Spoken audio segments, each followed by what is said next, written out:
মাননীয় প্রধান উপদেষ্টা, ঐকমত্য কমিশনের সম্মানিত সদস্যবৃন্দ, সম্মানিত রাজনৈতিক সদস্যবৃন্দ, আপনাদের সবাইকে সালাম, শুভেচ্ছা, আসসালামু আলাইকুম। শুভেচ্ছা জানানোর জন্য বলা হয়েছে, আপনাদেরকে অসংখ্য শুভেচ্ছা।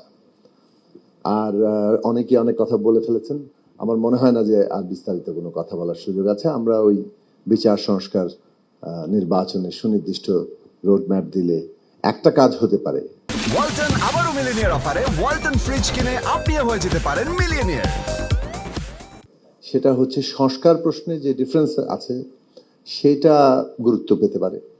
সেগুলো নিয়ে জনমতেরও প্রশ্ন আছে, অনেক বিষয় ঐকমত্য হবে, বাকিটা জনমতের কাছে যেতে হবে, সেইটার জায়গাটা প্রাধান্যে আসবে। আর দুই, নির্বাচনের পরিবেশ নিয়েও যে শঙ্কা আছে সেটাও আলোচনার মধ্যে আসবে তখন।